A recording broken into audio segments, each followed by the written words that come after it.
Asal mula Lubang Buaya adalah nama sebuah jalan sekaligus kelurahan yang ada di Kecamatan Cipayung, Jakarta Timur. Di daerah itu dulunya ada sungai yang dipenuhi hewan buaya. Akan tetapi di sana tidak hanya ada buaya yang tampak mata saja, ada pula buaya tak kasat mata, yaitu siluman buaya putih. Buaya-buaya gaib itu dapat diatasi oleh ulama yang bernama Pangeran Syarif atau Datok Banjir. Maka sejak itulah daerah tersebut dinamakan sebagai Lubang Buaya. Selanjutnya, para warga yang ada di Lubang Buaya juga memanggil Pangeran Syarif sebagai Datok Banjir. Mereka yakin sosok tersebut punya kemampuan yang tidak dimiliki oleh orang lain berkat doa yang dipanjatkan beliau waktu itu.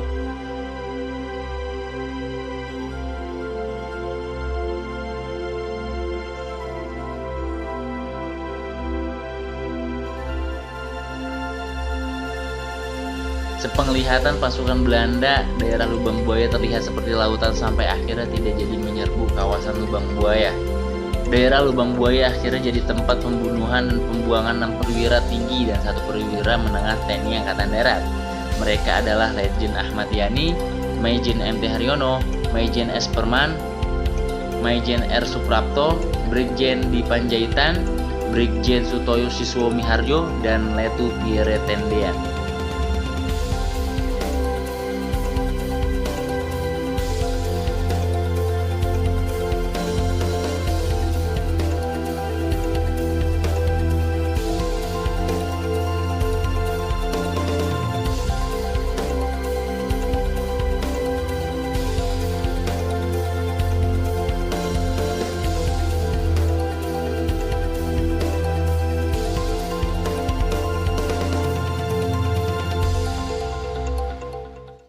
Balik lagi bersama saya Catur Pamungkas di Lubang Buaya, Monumen Pancasila Trisakti. Dengan Bapak siapa? Saya Muhammad Soleh, nama saya di bagian informasi. Di sini Pak, saya ingin mengajukan beberapa pertanyaan tentang Lubang Buaya ya Pak. Di sini ada 10 pertanyaan. Pada tahun berapa peristiwa G30 SPKI terjadi?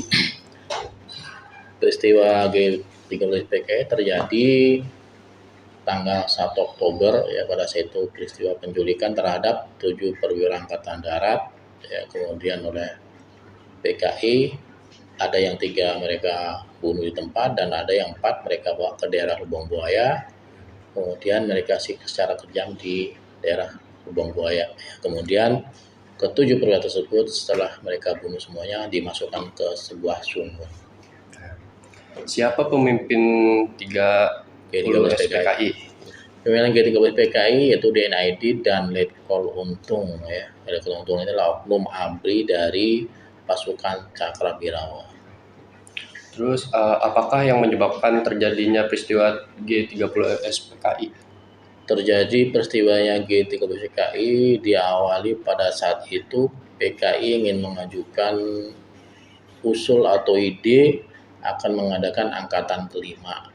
Ya, padahal pada saat itu sudah ada 4 angkatan, darat, laut, udara, dan kepolisian. Tapi PKI ini ingin menambah lagi yaitu angkatan kelima ke pemerintah. Tapi usulan tersebut oleh para pejabat angkatan darat ditentang keras.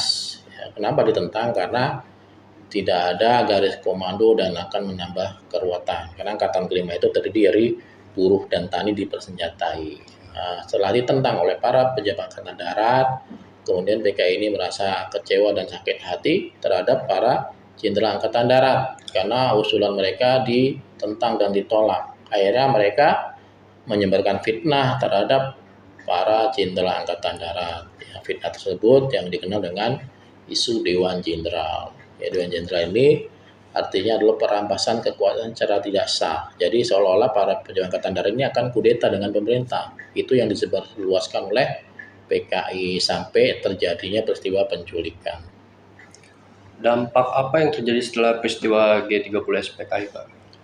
Dampaknya yang jelas ekonomi semakin sulit ya, dan kemudian keluarga korban para perwira angkatan darat juga menjadi histeris ya.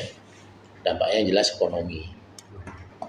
Untuk kalau sumur Lubang Buaya itu kedalamannya berapa meter ya Pak? Jadi itu bukan sumur Lubang Buaya ya.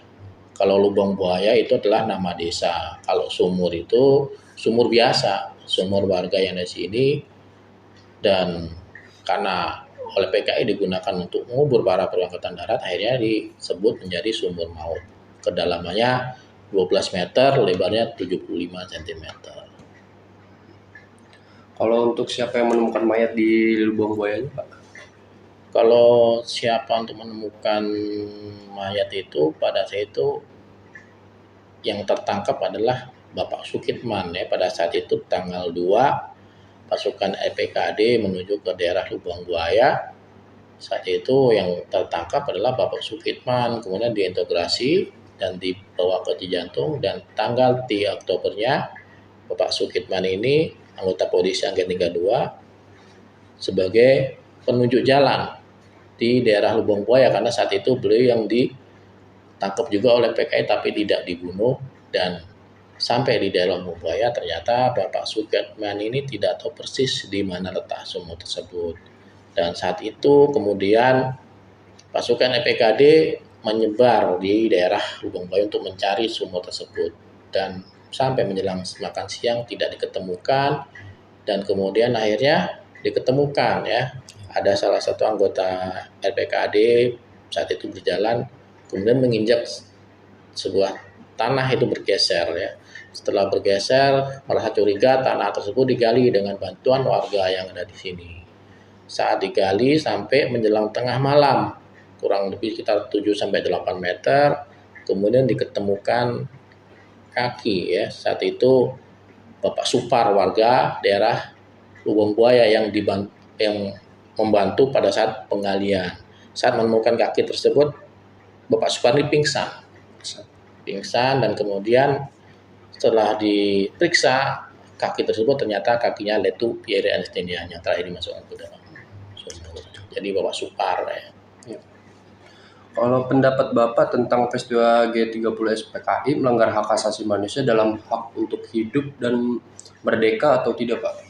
Yang jelas melanggar hak ya, hak hidup.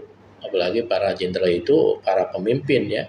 PKI ini ingin menguasai secara instan, dan yang mereka culik yang tidak sepaham dengan mereka.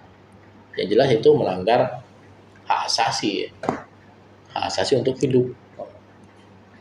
Udah Pak, untuk pertanyaan segini cukup. Saya Jatuh Pamungkas dan Bapak Soleh pamit undur diri, dan terima kasih.